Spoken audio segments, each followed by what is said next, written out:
Las condiciones higiénicas de la granja de origen y el estado de salud del ganado destinado a la matanza tienen efectos sustantivos sobre la inocuidad y salubridad de la carne. A este respecto, cuando los animales lleguen al rastro o matadero, se deberá hacer todo lo posible por acopiar y evaluar datos que pudieran tener importancia para la inspección ante-mortem y post-mortem. Una vez en el rastro, los animales son llevados a corrales de espera antes de la matanza. En estos corrales es donde se ejecuta una de las acciones de control más importantes del proceso, que es la inspección ante-mortem. La inspección ante-mortem deberá efectuarse de modo sistemático, de conformidad con los procedimientos normales que establezca la autoridad de inspección, y deberá garantizar la retirada de los canales de alimentación humana de aquellos animales en los que se descubra una enfermedad o defecto que haga que su carne no sea apta para el consumo humano y su identificación como tal. La inspección ante-mortem deberá asegurar que aquellos animales cuya carne pueda ser apta para el consumo humano, pero que requieren una manipulación especial durante la matanza y el faenado, así como aquellos animales que exigieran una atención especial durante la inspección post-mortem, sean segregados y manipulados o inspeccionados de dicho modo. La inspección ante-mortem permite identificar los animales que exigen una manipulación especial en los locales de matanza y faenado, sea que se deba a su falta de limpieza o a una enfermedad o defecto, y someterlos a esta manipulación especial, así como identificar a aquellos animales que exigen una inspección post-mortem especial. Cuando los signos de enfermedad sean equívocos, el animal deberá excluirse de la matanza normal y ser llevado a un corral de aislamiento previsto al efecto, donde será sometido a un examen detallado, observación o tratamiento, o bien sea sacrificado en condiciones especiales de modo que se impida la contaminación de los locales, del equipo y del personal. Y cuando los signos de enfermedad indiquen una afección generalizada, la posibilidad de transmisión a los seres humanos o una toxicidad causada por agentes químicos o biológicos que hagan o puedan hacer insalubre la carne, el animal así afectado deberá ser decomisado inmediatamente como no apto para el consumo humano o, cuando proceda, ser apartado y permanecer bajo el control de un inspector hasta que se tome una nueva decisión respecto a su destino. Por último, como una medida de control de riesgos sanitarios, está la limpieza de los corrales. Quiero añadir un concepto más en esta diapositiva, y es que son muchos países que regulan la estancia, el tiempo que tienen que estar los animales en los corrales de descanso, teóricamente, que se llaman corrales de descanso a los corrales del rastro. Sin embargo, estudios científicos han mostrado que ese tiempo no debe ser mayor a 2, 3, 4 horas máximo de permanencia. Es decir, los animales, aunque tengan un transporte largo, deben llegar y máximo 4 horas después se deben meter a la planta para ser procesados. El hecho es que los animales, si pasan demasiado tiempo allá, se vuelven a estresar, y lo único importante es que les demos agua. Por supuesto, alimento ya no se le va a dar.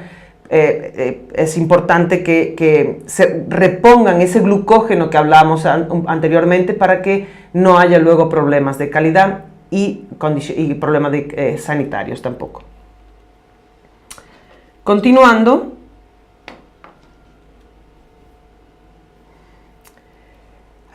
esta diapositiva es para que sabemos que en general en todo proceso de fabricación de alimentos se debe tener en cuenta varios mecanismos de control, y son muy comunes y todos los conocen y seguro se los han repetido en varias ocasiones en este curso. Higiene y salud del personal. Las instalaciones tienen que ayudar a un control sanitario. El control de plagas tiene que estar, es fundamental. Los procedimientos de limpieza y desinfección de equipos. El control del tráfico de personas entre áreas sucias y limpias. La potabilización y filtrado del suministro de agua son en general prácticas que tienen que estar bien implementadas dentro de cualquier proceso.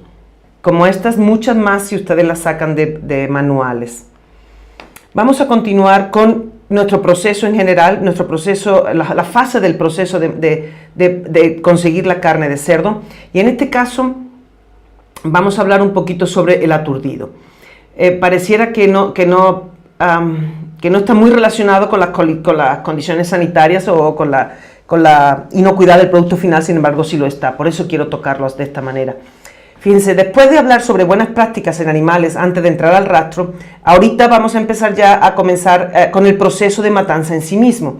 Este proceso comienza con el aturdimiento de los animales, que es un paso fundamental en la obtención de una carne de buena calidad. Se busca que este proceso deje inconsciente e insensible al animal. Y en cerdos se hace normalmente con un aparato que transmite una corriente eléctrica en la cabeza del animal para desactivar su cerebro. En esta etapa ocurre normalmente, fíjense, lo que es una subida de presión sanguínea. Si el aturdimiento no es adecuado, la subida de presión puede llevar a cabo la ruptura de vasos en músculos, originando petequias. Estas petequias hacen que la sangre quede en el músculo como un medio de cultivo directo para microorganismos. Por otro lado, el tiempo de aturdido al desangrado es de vital importancia, porque si supera los 10 segundos, hay riesgo de que el animal recupere la conciencia y por lo tanto el sufrimiento aumenta, con las consecuencias que ya hemos mencionado, como que aumenta la posibilidad de carne oscura, un pH alto, lo cual es más favorecedora del crecimiento microbiano. Por lo tanto, aunque no lo pareciera, el mero paso del aturdimiento está muy relacionado con la condición sanitaria, con la calidad sanitaria del producto final.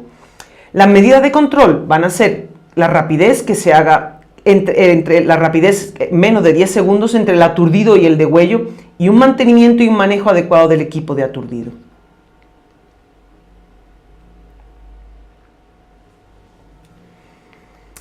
Aquí se muestran fotos de cómo se ven las hemorragias petequiales en carne de cerdo, que también, si ustedes se fijan, hay un pulmón, también pueden ocurrir petequias en ese pulmón. Ambos productos tienen que ser decomisados. Otro efecto del aturdimiento mal aplicado es la ruptura de vértebras que lleva a que haya una contaminación con sangre en los alrededores, con la consecuente contaminación y pérdida por decomiso. Durante la etapa de degüello y desangrado, los principales riesgos sanitarios están asociados a un cuchillo contaminado que puede introducir bacterias al torrente sanguíneo y por otra parte un mal desangrado. También puede llegar a producir poco vaciamiento, menos del 40% de la sangre que se va, lo que lleva a que se quede sangre dentro del animal. Y esto va a tener consecuencia en que el animal se va a tardar más en enfriar y por lo tanto se permite que haya mayor proliferación microbiana. Además, la sangre en el músculo se considera un medio de cultivo para los microorganismos. Lo dijimos en las diapositivas anteriores también. Los controles que podemos ejecutar en esta etapa deben concentrarse en limpiar y desinfectar adecuadamente los cuchillos y en hacer un desangrado adecuado para que el vaciamiento de la sangre sea de más del 50%, con lo que ayudamos a enfriar más rápidamente la canal y a tener menos problemas de proliferación microbiana. Ustedes saben que los porcinos no se desuellan y se les somete, en su caso, al paso sobre que es el escaldado, es la retirada del pelo y limpieza de la piel.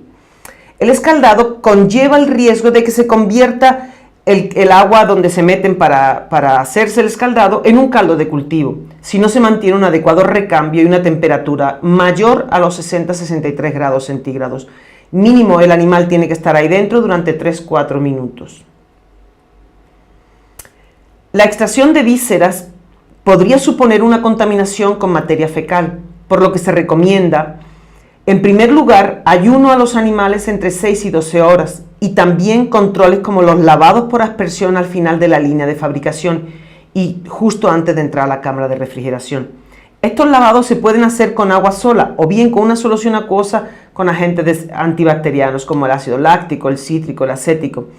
El otro aspecto fundamental es la inspección post-mortem, que debe ser hecha por MBZ capacitados en esta área. La inspección post-mortem deberá efectuarse de modo sistemático, con objeto de asegurar que la carne aprobada para el consumo humano sea inocua y sana. Los procedimientos de inspección deberán asegurar la ausencia de toda contaminación identificable en la inspección post-mortem y reducir al mínimo las posibilidades de que haya una contaminación invisible. El objetivo principal es detectar y decomisar anormalidades, incluyendo las contaminaciones. Este examen contempla la inspección ante-mortem. El examen se debe realizar con luz natural o artificial que permite la identificación de colores. Observar también las características macroscópicas de la canal y vísceras por las vías de la percepción, descubriendo lesiones y su importancia en relación a su destino. Por lo tanto, como decía en la diapositiva anterior, un MBZ especialista y bien capacitado es fundamental para hacer este paso, que es uno de los pasos más importantes. Las canales de cerdo, ustedes saben que se cortan a la mitad, aunque quedan con la cabeza unida, estas dos mitades. En este paso los riesgos se asocian a una sierra contaminada que pueda pasar de una a otra los microorganismos, o bien que la sierra deje trozos de hueso o metal sobre la canal. Los controles implican la limpieza y desinfección adecuadas y un buen mantenimiento de la sierra. Una manera de reducir la carga microbiana de las canales es lavándolas por aspersión al final de la línea de fabricación y justo antes de entrar a la cámara de refrigeración. Estos lavados se pueden hacer con agua sola o también, como les mencioné anteriormente, con agentes antibacterianos. Los riesgos de esta etapa son que la solución no tenga la concentración adecuada para ser efectiva, o bien que no se extienda la solución por toda la canal, o en última instancia también que se eche una cantidad que no es adecuada. Por otro lado, se ha de cuidar de no usar agua contaminada para no incrementar con un agua sucia la calidad microbiana de la canal. Los controles implican soluciones efectivas, tiempo y extensión suficiente de contacto y uso de agua potable.